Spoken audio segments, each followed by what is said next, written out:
Welcome to the Science of Success. Introducing your host, Matt Bodnar. Welcome to the Science of Success, the #1 evidence-based growth podcast on the internet with more than 4 million downloads and listeners in over 100 countries. In this interview, we show you how to grow a business with no capital, no product, and no service. You will discover how to train yourself to spot outrageous business opportunities that are surrounding you in everyday life, and we'll give you the strategies for building trust with your ideal clients and business partners. We ask, what does it take to become great? In your career, job, business, parenting, relationships, and more, we look at exactly how you can achieve greatness in all of the key areas of your life. We discuss this and much more with our guest, the legendary Jay Abraham. I was recently closing a big software deal, and I was thinking about how the lessons and themes from the Science of Success have been so valuable to me as an investor and business owner. I realized that I'm leaving a lot of value that I could be creating for you, the listeners, on the table. I believe that many of the things that we teach on the Science of Success are some of the biggest and most important business success factors today. To that end, we're launching a new Science of Success segment focused on business. These episodes will air every other Tuesday and will not interrupt your regularly scheduled Science of Success programming. Everything we teach on the show can be applied to achieving success in your business life. And now we're going to show you how to do that, along with some interviews of the world's top business experts.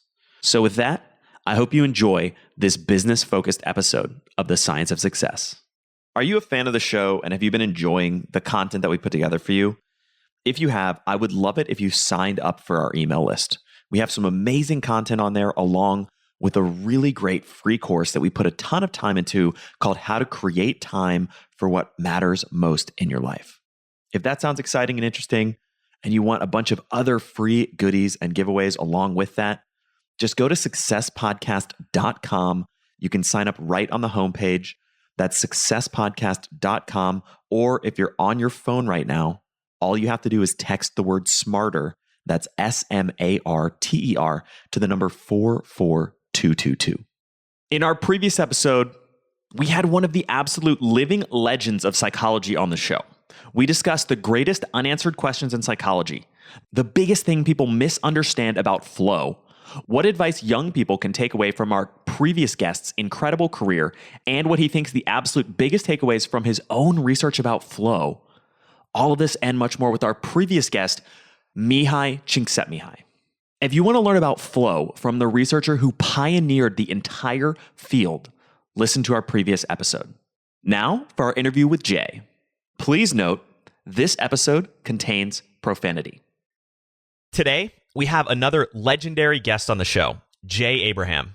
Jay is the founder and CEO of the Abraham Group and is recognized as one of the world's most successful marketing strategists, business innovators, entrepreneurial advisors, and masters of revenue acceleration. He spent the last 30 plus years solving problems and significantly increasing the bottom line of over 10,000 clients in more than 400 industries worldwide. Jay, welcome to the Science of Success. Thank you, Matt. I appreciate it. My pleasure. Well, we're super excited to have you on the show today. I'm a huge fan of you and your work, and I can't wait to dig into some of the key themes and ideas from your massive body of work and success.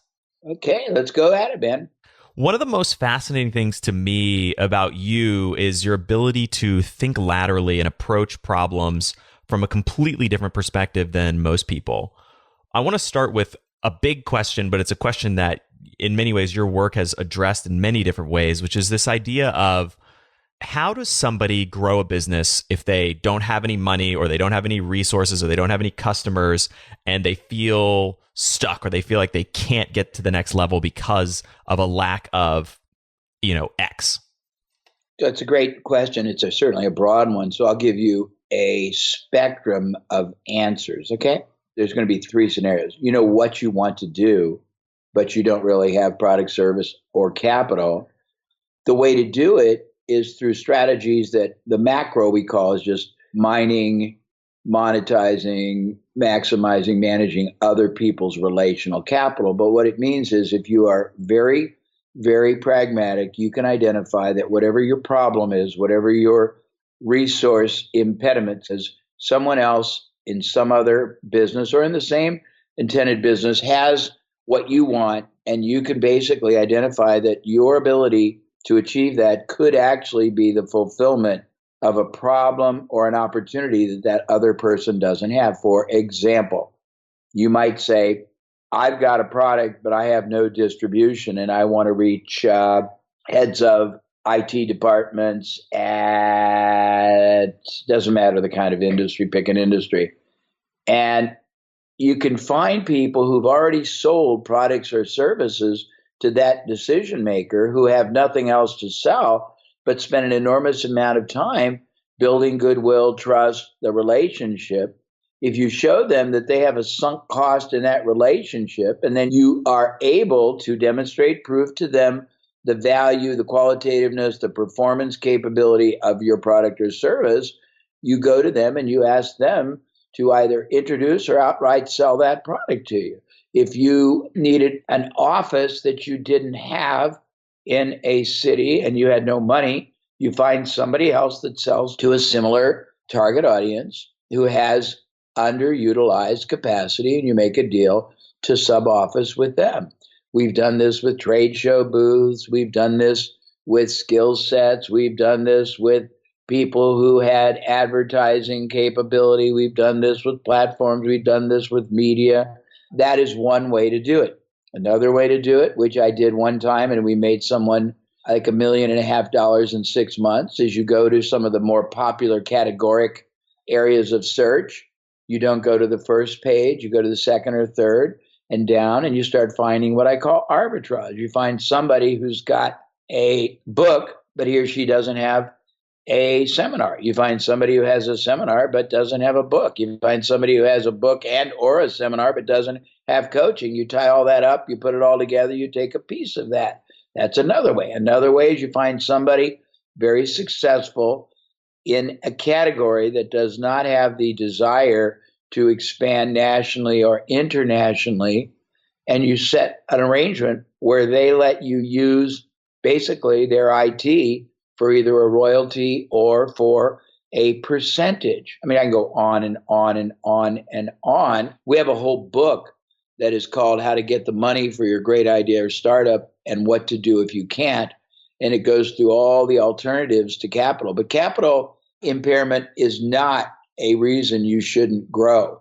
There's always going to be somebody. Also, you can go to people that have a business and they have a product or service line, but they do not have certain products or services that are natural purchases by that same target audience before, during, or after that person buys from them. Go to them and say, I want to create that kind of a business addition, and I will operate it through your business. You will market it because you've already got the clientele, and we will split whatever way you want. I can go on and on and on, but there's a multitude of ways you can do it. And if you have a product or a service and it has been validated, but you want to grow more, first thing that you do is identify what I call strategic investors, people who would benefit more by you being more successful than even you. It could be a product service that would be purchased right after, during, or it could be a company that if you got large enough, they would like to absorb you. You then figure out how to demonstrate to them predictable, expanded demand. We do that sometimes. I had a consult, an accidental consult the other day. A gentleman has got a technology using very complex LiDAR technology to identify snow in the mountains and extrapolate what that will mean in the spring and summer to the water management companies. And he's trying to raise $6 million, but he doesn't know how. And I explained to him that the easiest way to raise money is to go to 100 or 200 water management, directors, show them what you can do, show them what it can mean, demonstrate and correlate the value, either savings time, predictability, budgetary advantage, and get them to give you what is called a contingent purchase order, meaning that if you can do this by such and such a time at such and such a price, and it will prove it can do such and such an outcome, we will buy it. And if you have 50 or 100 of those, it's a lot easier to get investor money. I can go on and on, but there's a couple.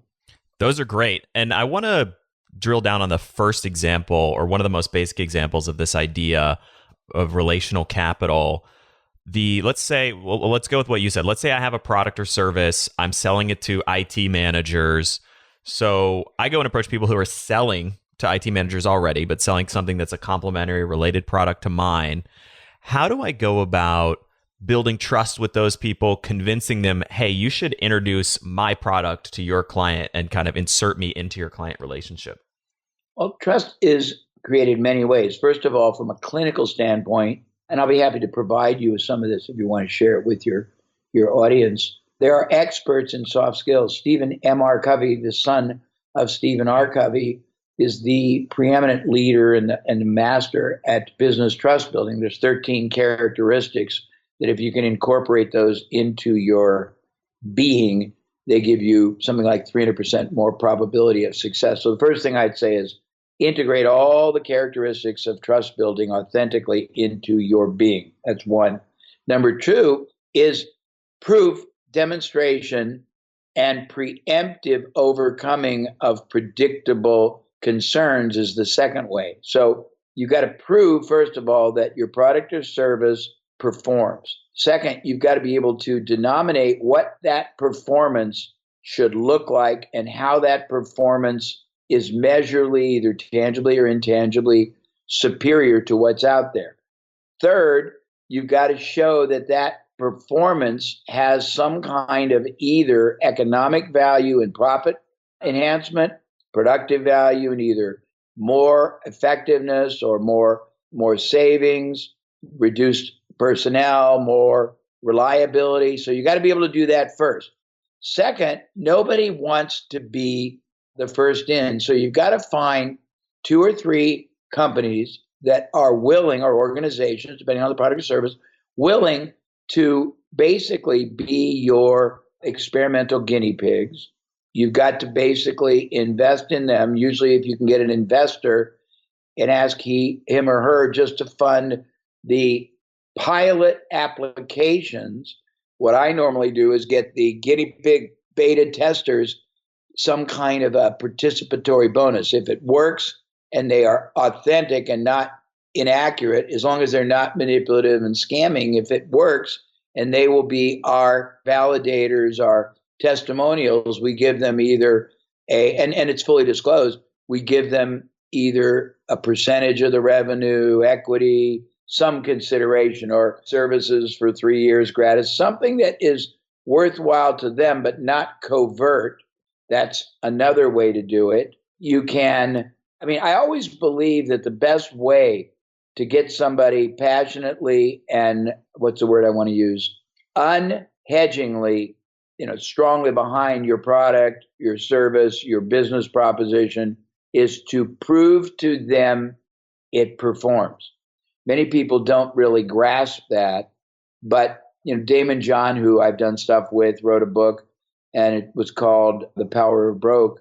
And he was talking about how when people come to him trying to, talk about garments they want to put to market, he says, take it to a flea market, take it to, open your trunk, in a shopping center mall parking lot, see if people will buy it just as it is. If they won't buy it there, they're not going to buy it anywhere. But prove to yourself, first of all. A lot of people don't understand. They get all excited about a concept that the market isn't excited about. And I always recommend, before you expend an enormous amount of energy, time, opportunity cost, your own or others' capital, try to get some true validation. And validation is of 2 kinds.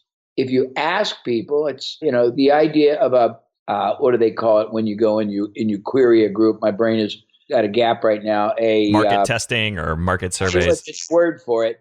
But when they tell you they like it or don't like it, that isn't necessarily a truism, because they aren't being asked to vote with their credit cards or their checkbooks or their purchase orders.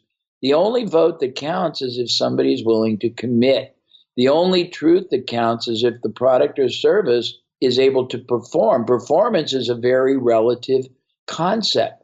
To some people, performance is a great feeling. To some people, it's how they look. To some people, it's just the knowledge that you've got the top of the line, even if it doesn't have, I'm not sure that a Mercedes at 50 grand outperforms a different car that's not as prestigious at 50 grand, but there's certain value. And if you have to know and you have to validate before you make a huge commitment that you can't take back. Because if you blow the commitment, you blow your trust with investors, you blow your trust with industry, you blow your own self-esteem unless you have very, very, very strong character and belief. So I always believe in proving before you try to expand. And it's a little slower, but the power of having documented evidence, the power of having contingent commitments, the power of having a partner who's willing to try it if another investor will at least fund the beta version, the ability to quantify what its performance or benefit or savings or attributes are gives you a lot stronger advantage than just theoretical excitement about the product or service. I don't know if that helps or not. Yeah, I think that's really helpful. And I want to dig down a little bit more about this concept of validation. What are some of the ways that you validate or experiment or test ideas? And how do you do that without spending a huge amount of time, energy, or money? Well, legalities you have to check out because they've changed. It used to be you could dry test, and I think you still can do a variation of it, where you can literally go to a market with some kind of an offering. It can be online, offline, and just describe what it is, describe what it does, describe how it does it, describe the implication, describe when it'll be ready, and ask for expressions of interest. That's first stage. When you get if you don't get any, that's probably a tell, don't you think? If you get them, then you have to explain to them, and you can incorporate in your first stage communication the kind of pricing and performance, or you can wait. And then you basically explain, and then you try to go from that to a contingent commitment to either purchase it when it's available, to test it for you and apply it as a pilot if it's available, or to even, if it's really that promising, to co-fund it for you, for them, with the understanding that they will get a share of future sales outside if that's applicable. That's one way to do it. By the way, people don't realize this. I do work with one of the big contracting companies to the Navy War College, and there are an enormous amount of technological IP that's available for licensing that's out there. And I'm sure every category of government and Jet Propulsion Laboratories have it. Somebody we know from Livermore Laboratory licensed something. I mean, there's so much out there. And also, you can model anything anybody does and say, okay, is there a parallel universe that would apply to that's not competitive? And if the answer is yes, you can go to that company and say, I would like to take everything you do and translate it to X industry. It's not competitive at all, but I think I could create, a meaningful business or cash flow from it, and I will share with you on X type of. So, I mean, when people are stymied, the reason they are stymied is not their fault. I have a very wonderful privilege. I've been involved in over 1,000 industries and an incalculable number, Matt, of scenarios, strategies, business models, business challenges, competitive advantage creation, value added, ancillary business, repurposing, lead generating, sourcing, positioning advantage, ancillary income. And when you have the kind of a broader swath of comprehension of maybe not all, but of, let's say, quantum times more of what's possible, the idea of being frustrated or seemingly impaired or not being able to do something or thinking I don't have an idea or I don't have a product or I don't have the skill or I don't have the money. The other thing is there's always out there the relative skill sets that you need. We did years ago a training program on how to be a contingent marketing consultant. And we identified the 3 or 4 categories. One, are the people who are able to sell the concept to the entrepreneur, business owner, professional, media organization. The other is the ability to basically deliver it. The other is the ability to just sort of manage it. And we said there are those types everywhere. There are salespeople out there who would love to own an equity in a business, but they don't have the capital, nor do they have the mental construct. There are people who are really good operators who would never be able to sell anything, and they'd love to be in business, but they can't sell. If you find these kind of people and you put them together and you start part-time so that you don't jeopardize anybody's security, and I always believe that the first thing you do is never put anything and anyone at risk until you validate it. Some people jump right in, and I think that's admirable, but I think it's very wise to try to at least get some validation of assumptions. But I'm just saying it's infinite.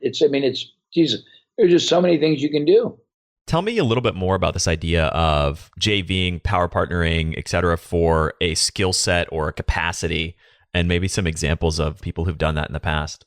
Well, let's take a look at a typical business that is operating, but it's stuck, okay? They could be stuck with lack of knowledge. They don't know how to market well. They don't know online. They don't have good technology. They don't have systems. They don't have maybe good production. They don't have good channel management. They don't have good distribution control. All of those are skill sets that people sell, right? Consultants, experts, advisors. Most of them sell it by either the hour or the monthly fee or project.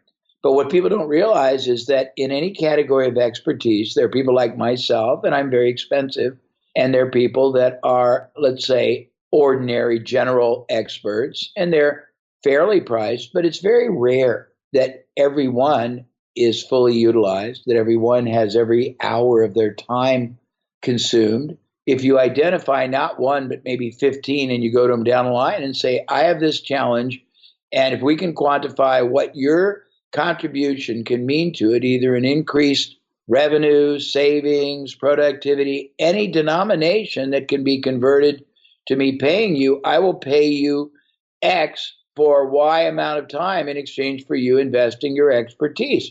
Now you've turned a fixed expense to a variable, right? Yeah, that's great. And we do it all the time. We have a concept that I call the unlimited business checkbook.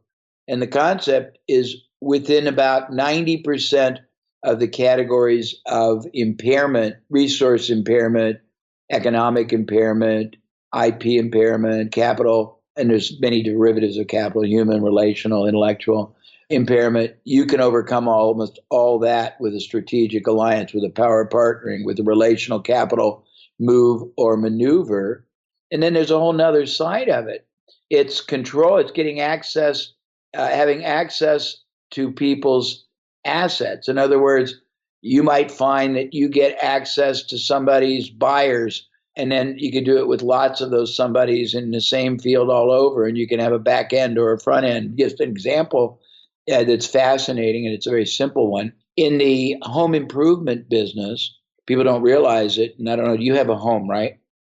You have a house? I do. And have you done any improvement to it? I have. Okay.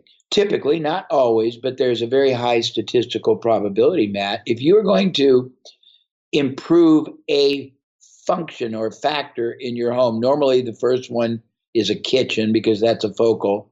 If you're going to do a kitchen, once that kitchen is transformed and looks majestic, you start contrasting that to the rest of the house and you go, oh, crap. I got to fix the bathrooms. Then I got to fix the paint. Then I got to replace the carpets or the floors. Then I got to maybe replace the doors or the windows. Then maybe the roof, maybe the garage door, maybe the landscaping. Maybe now, oh, crap, maybe I should do some stonework and put either a fireplace or a really nice patio or a pool. But there's a progression, and it doesn't go that expansive, but almost anybody I've ever looked at, there's one or two gradients. So if you can strike an arrangement with any ethical home improvement company that does one vertical thing, and they will share with you not just their buyers, but their non-buyers, the statistical probability of that group of prospective sources being worth a fortune to you is very high. Does that make sense? Yeah, that totally makes sense. I mean, it's just tons. I mean, I've been very blessed to see correlations, implications, anomalies. I've been able to extrapolate, to see all these things. I'll tell you some fun stories, and these are derivatives of this, but they're very cool. So, probably the most interesting thing that I ever heard of, I thought it was very cool. There was a man about 20 years ago who loved Porsche automobiles, but he couldn't afford to even buy one, but he loved them. And he found out that a small Porsche dealer was becoming available for purchase in Northern California. And out of curiosity, he applied to get the paperwork and review it. And upon reviewing, he saw that there was a stipulation in the dealer agreement that a dealer could make a brand new Porsche available for trial use for up to, I think it was 3 months and 3,000 miles, and it could still be licensed as new. It was a demo. You know what a demo is, right? Yep. And with that piece of information, he got a wild idea, and he ran ads all over Northern California that said, drive a brand new Porsche every year for life for a one-time $75,000 investment.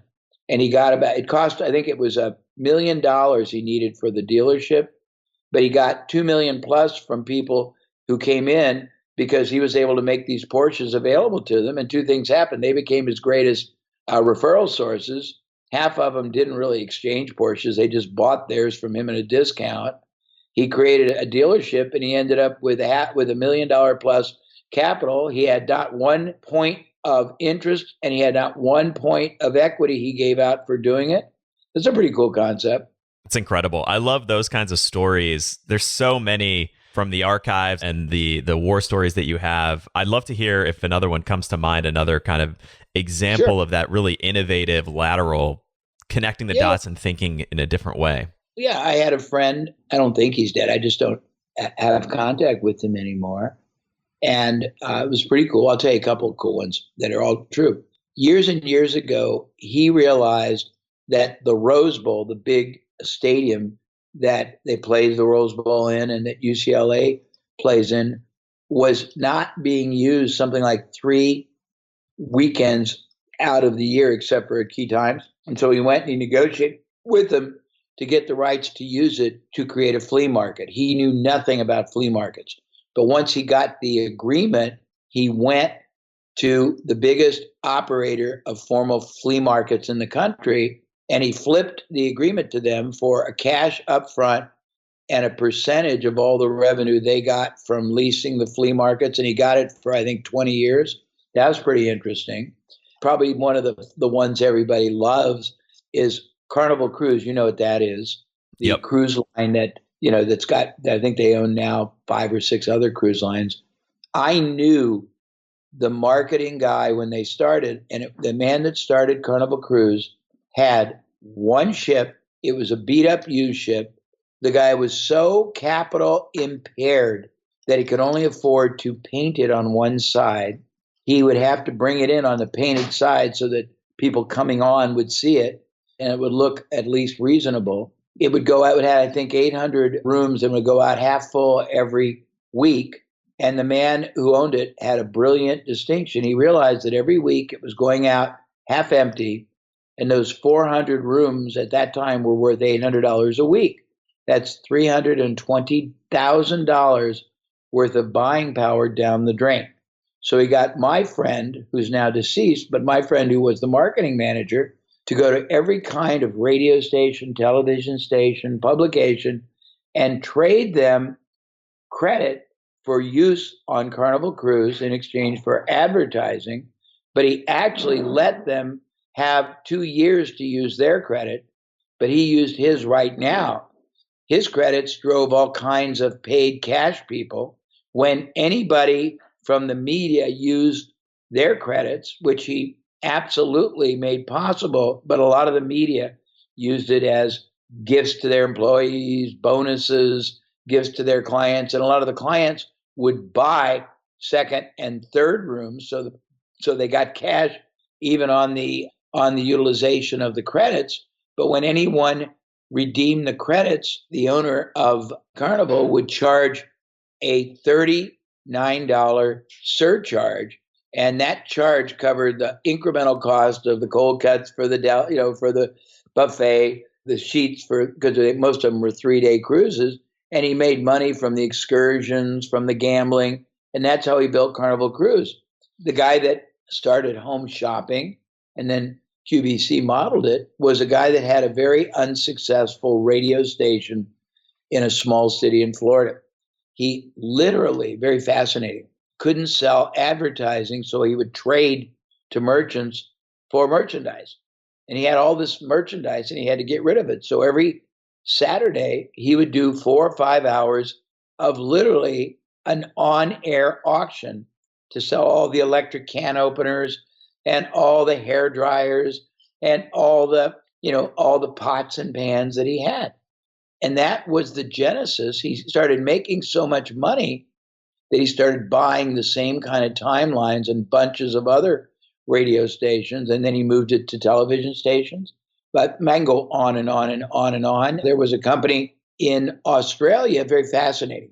There was a law that you could not do building advertising on the outside of a building downtown because of aesthetics. But there was a guy that was very brilliant. He realized that you could put an ad on the inside of a ground level window. So he bought the rights to do that in an enormous number of buildings. Then he went to the big outdoor advertising company and he sold his rights to them for a big fee plus a piece of all the future advertising. I mean, I go on and on. It's incredible. It's a way of thinking. I've got, the classic story that your group won't be as aware of this, but the story is pretty cool.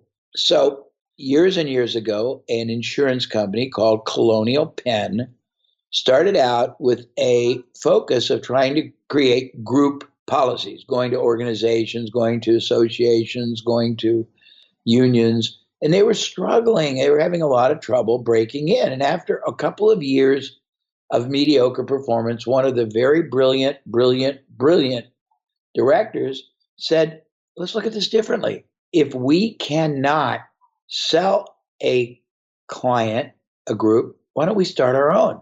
And they started an organization called the American Association of Retired People, AARP, so they would have a client. Now AARP has something like 16 or 20 million members. It's a huge revenue source. It's a viable, big company, and it produces enormous. Well, they had to divest themselves after about 20 years because they had a monopoly, but Colonial Penn made billions of dollars from it. And I can go on and on, but it's a way of thinking, Matt. So how do you start to train yourself to think that way, to see these gaps and opportunities that are all around us that seem invisible to most people, and yet someone can just pluck an empty parking lot or an empty stadium and turn it into $1 million deal?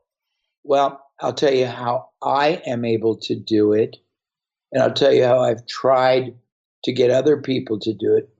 My skill set comes from two distinctions. One, I've had so many diverse experiences that I can see possibilities, applications, correlations, combinations that I think most people do not get the chance because they're very vertical in their life experiences. So what I've done is two things, and not commercial or crass. We've created programs we sell occasionally, not often, that give them this broad spectrum so they have a context. But what I tell to most people is spend time traveling outside whatever you do, whatever you're interested in. Study how other businesses, industries operate. Study other areas of interest. Study how other people market. Study other product service offers. Get all your friends and your neighbors and your relatives to send you all the promotional stuff that they get from whatever they're interested in, whatever they're signed up on, whatever their industry is. On Saturdays, if you live in a decent city, go to the convention hotels and walk around. There's normally 10 or 15 different events going on. Ask the people at the door if you can walk in for an hour, watch and expand your horizon. Start learning what you don't know, because that's where your opportunity lies. And in business itself, very candidly, my skill has always been bringing to an industry that which no one else in the industry has ever been exposed to, sort of the one-eyed man in the land of the blind.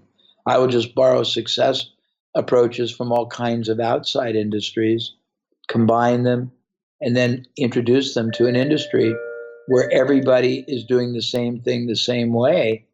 And my client gets outrageous advantage because nobody else thinks that way. But it's a thought process that has to be cultivated. One time we did a program that we called How to Think Differently. Actually, it was called Do Something Different. And every week for 13 weeks, we gave an assignment to the people. Very simple. First assignment was somewhat like this. Whatever your regimen or protocol is, Matt, when you awaken in the morning, you get up, almost everybody has to go to the bathroom. That's natural. Then you have a sequence you normally follow. Maybe you take a shower. Maybe you turn on the coffee. Maybe you watch CNN, Fox, MSNBC, Bloomberg. Then maybe you read a paper. Then you get dressed.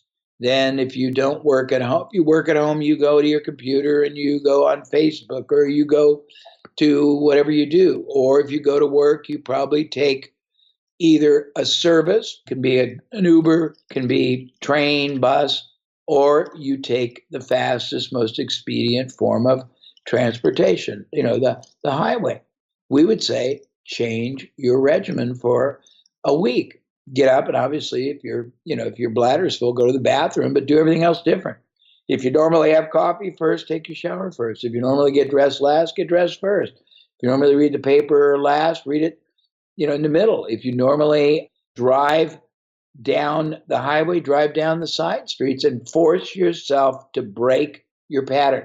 And I had lots of things like that we did. It was very profound because the way that you turn on your receptors and your sensors is to break your rigidity, if that makes sense. And we don't even know we have rigidity.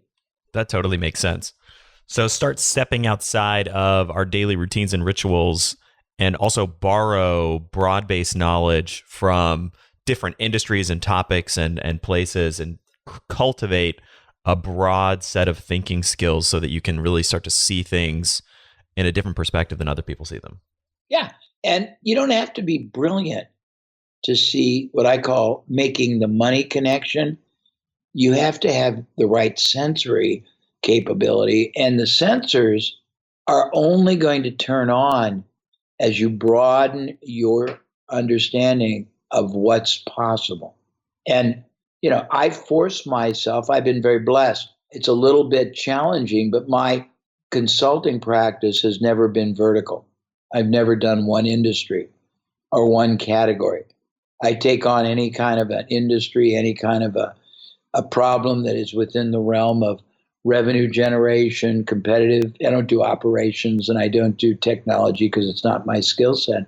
But anything else, I usually have enough historic understanding, empirical experience, and capacity to adapt, adopt, extrapolate to take it on. But if you don't have anything like that, hoping and praying is not the way to do it.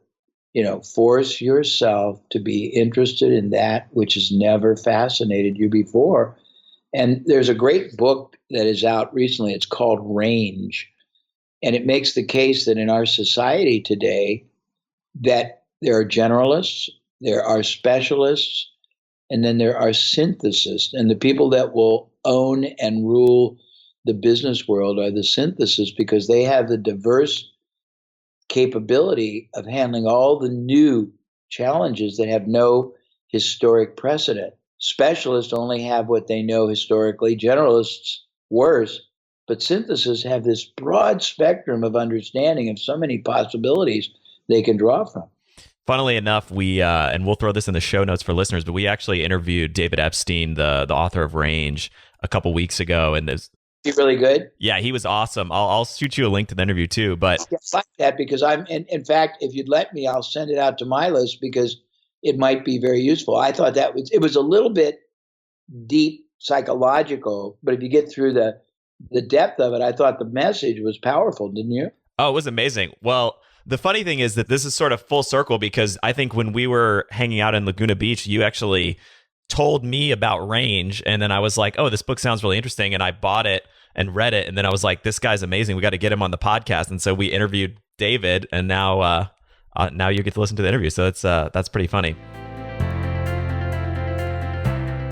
Want to hear a crazy statistic? Every 8 seconds, somebody is hired off of LinkedIn Jobs. As a business owner, I know how hard it is to hire good people, and I want to use every tool available to me to get the absolute best talent for the job. That's why I'm a big fan of our sponsors this week, LinkedIn Jobs.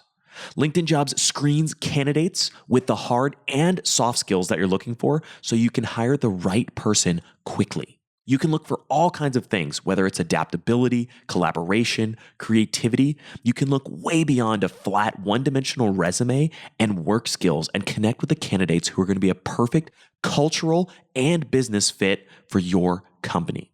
Find the right person meant for your business today with LinkedIn Jobs. You can pay what you want, and the first $50 is on them. Just visit linkedin.com/success. Again, that's linkedin.com/success to get $50 off your first job post. Terms and conditions apply. Changing gears a little bit, tell me about greatness. How do you think about greatness? What is it? And how do people sometimes fall short in their pursuit of it? Well, I mean, I have a really interesting, I guess I'd call it a character flaw. I get very excited about a concept for a period of time, and I develop it and I explore it and I explain it, and then I sort of jettison it off. Somebody said I'm like a intellectual, what do you call it, gigolo, because I'll have a concept, take it to my room for the night, have my intellectual way with it, and then throw it out in the morning. And a couple of years ago, I got very deeply interested in the concept of greatness. I haven't really revisited it for a while, so this will be sort of fun. I got to dust off the intellectual cobwebs. But my conclusion was this. With little exception, every human being is programmed in our DNA to want to be great, unless you have some mental affliction or physical affliction or birth defect. You really want to be great. You want to be a great entrepreneur if that's your calling, manager, leader, team member. But you also want to be a great friend. If you have children, father, if you have significant other, whether it's lover or partner, you want to be a great at whatever you do as far as hobbies. And yet, more than the vast, something like 98% of people are mediocre and there's like 8 or 7 categories I identified. And the question is why? Why is somebody who definitely, and maybe not desperately, but inherently wants to not be mediocre? You don't come home at the end of a day from work, whether you're leading, following, managing, and say to yourself, I went and spent 8 or 10 hours and I did a mediocre job. You don't go out selling and come back and say, I was really crappy today. You don't go to your loved one and say, honey, I did a really shitty job today. I didn't do well. I didn't contribute well. I didn't perform well. I didn't advance any attributes in my job. You don't come home and purposely be boring or uninterested or non-contributing. You don't let your kids run awry. You don't purposely be a crappy friend. And yet, sadly, if you look at it, the vast majority of people are exactly that in every category. So I ask myself why and what does it take to change? And very, very delightfully, and this might be a great conclusion to our discussion for today, I came up with 4 very wonderfully clear-cut answers. And if you can squarely reconcile yourself to them, you can transform yourself in any or all of these 8 or so categories. So the first reason that people are not great in any of these categories, career, job, business, relationship, parenting, friendship, skill set, is that nobody really takes the time to help them see what greatness looks like, both in your brain, as executed, as expressed, and then what it is like validated when it's received by the other side. It's not that hard, but if you have no reference model, how are you going to get there? Just accidentally. And that's very, if I say, okay, I'm go climb Mount Everest, and you have no reference model of how to do it, how not to, to asphyxiate or get, oxygen deprivation, how to do it, strengthen yourself, how to do it in phases. You think you're really going to do it? Think about it. No. So first thing is getting a context of what greatness looks like in any and all these categories. Second, maybe 5 areas, is reconciling yourself to where you are on the continuum against that. So you know what it's supposed to look like. Now you got to say, okay, as an entrepreneur, as a leader, as a manager, as a team member, as a friend, as a partner, as a lover, as a parent, as a hobbyist, as a rock climber, here's where I am on the continuous. So you have to know what I'll call is the gap, because it's basically you're looking at personal performance arbitrage, really, isn't it?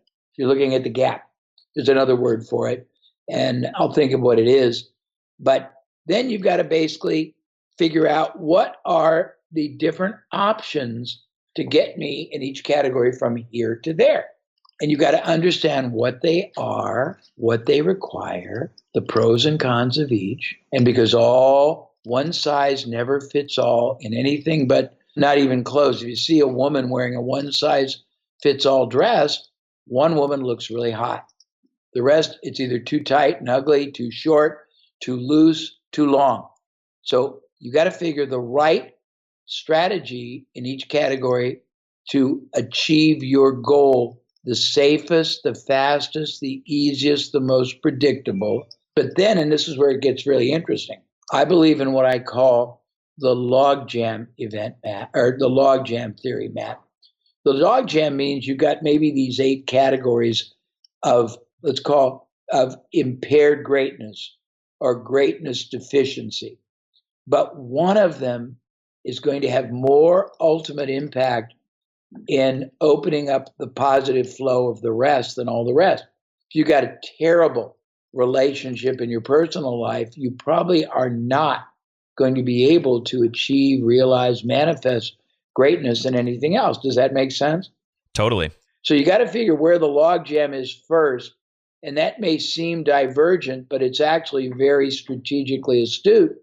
Because once you relieve all that diversionary emotion and energy dissipation, now you can reshift it to all the other areas. And then you've got to be able to go, what's my first imperative, second impairment, third imperative, it could be impairment and imperatives. And then you systematically, once you've identified the strategy, you work through it. Now, that's the second or the third category. But, and I believe you're married and have children, don't you, Matt? That's right. Okay. So how old are your children? I have an 18-month-old and basically a newborn. Perfect. Okay. So as or when, I don't know, because I can't remember, my children are all adults now, they start walking, trying to talk, trying to eat, trying to poop, trying to walk, talk, eat. What else would they be doing? They're not ready to ride a bike yet. Walk, talk, eat, poop, speak. Well, it's the same thing. Usually in the beginning, they are not very effective and they fail. When they're trying to walk, they fall over. When they're trying to poop, they miss the spot, or they can't quite get out of their diaper. When they're trying to eat, the spoon may go in their eye or their hair or their chest, but it very rarely initially goes into their mouth. And were it not for the parent being their champion, their advocate, their fan, their coach, their mentor, and standing him back up, putting the spoon back in the right place, taking him and sitting him on the toilet, even though they missed, when they go, saying, that's great, and then repeating certain things so they have a better reference, they would never gain proficiency, would they? No. Same thing in this. You need to be able to, because the first time you try to execute anything that you might understand intellectually, the statistical probability is you will F it up big time transactionally. So you need someone to believe in you. What I call a sword and a shield can be a mentor, coach, a support person, but somebody that is going to hold not only you responsible, but going to be there for you throughout the transitional process until you achieve, if not mastery, a level of greater proficiency. And what happens in all these 8 areas is it's not linear. With each level of improvement and progression, the glory, the wonderment, the ecstasy of this is asymmetric. It keeps multiplying exponentially. So you keep growing in your ability, growing in your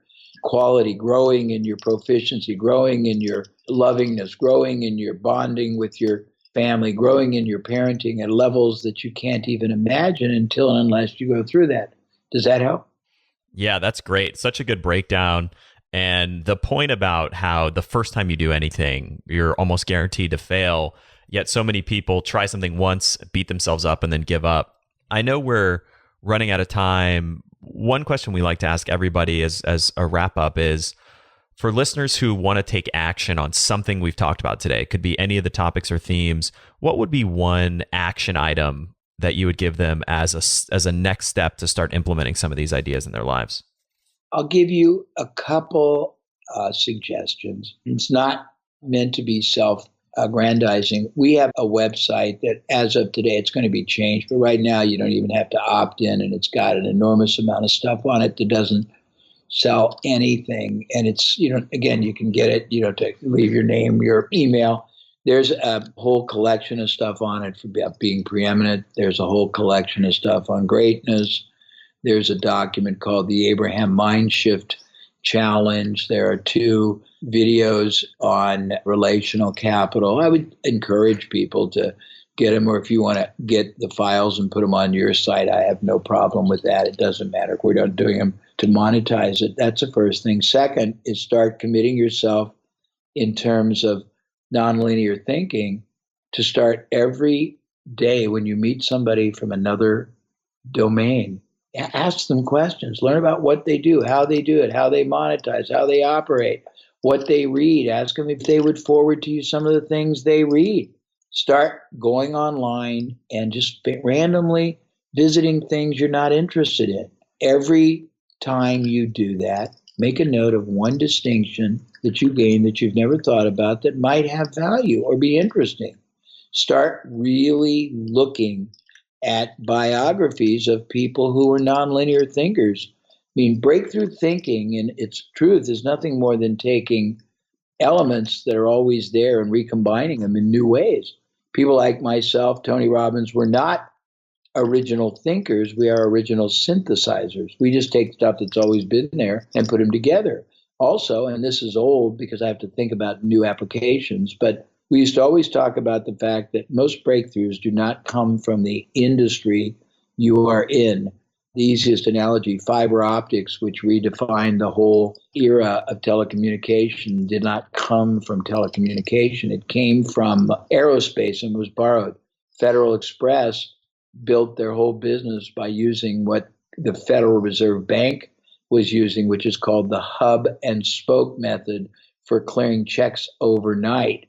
The ballpoint pen or roll-on deodorant, one of them borrowed the technique from each other, and I can go on and on and on and on, but you'll never get breakthroughs if you don't break out of the rigidity of your limited paradigm. And that's I call it giving yourself a paradigmectomy. Well, Jay, thank you so much for coming on the show, sharing all this wisdom, all this knowledge. For listeners who want to check you out, find all of your stuff online, obviously we'll put some things in the show notes. Where can they find you? Well, I mean, it depends. If you just want to find the resources, which are there in contribution, Abraham.com, very easy, Abraham.com. And the place to go is the 50 Shades site. And there's some cool stuff. I think there's 800 or 900 hours of stuff, audio, video, and there's thousands of pages. And as I said, right now, it'll change soon, but there's no opt-in required. Not one item sells anything. If you're serious about a business that's very large and can be grown, and you're a serious entrepreneur making serious money, running a serious business, and you want it to be seriously better, then there's a way to contact me on the website. But thank you very much. And if you want to do more, I'm happy. And I hope this has value, and I will be happy to take your interview of Epstein and put it on my site and reference you. And if you send this to my office, we'll put it out for you to a podcast, okay? Awesome. Well, Jay, thank you so much. We'll definitely follow up on the Epstein interview, and we'll let you know when this episode airs.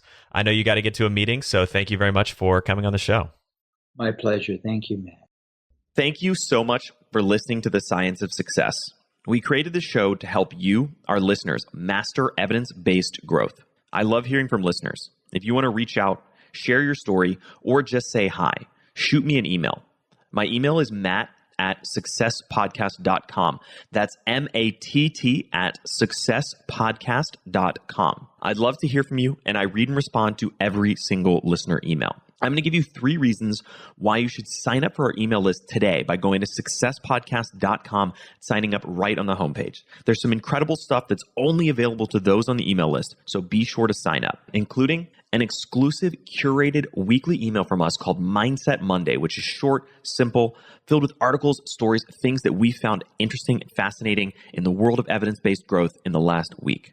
Next, you're getting an exclusive chance to shape the show, including voting on guests, submitting your own personal questions that we'll ask guests on air, and much more. Lastly, you're going to get a free guide we created based on listener demand, our most popular guide, which is called How to Organize and Remember Everything. You can get it completely for free, along with another surprise bonus guide by signing up and joining the email list today. Again, you can do that at successpodcast.com, sign up right at the homepage, or if you're on the go, just text the word SMARTER, SMARTER, to the number 44222. Remember, the greatest compliment you can give us is a referral to a friend, either live or online. If you enjoyed this episode, please leave us an awesome review and subscribe on iTunes, because that helps boost the algorithm, that helps us move up the iTunes rankings, and helps more people discover the science of success. Don't forget, if you want to get all the incredible information we talk about in the show, links, transcripts, everything we discuss, and much more, be sure to check out our show notes. You can get those at successpodcast.com.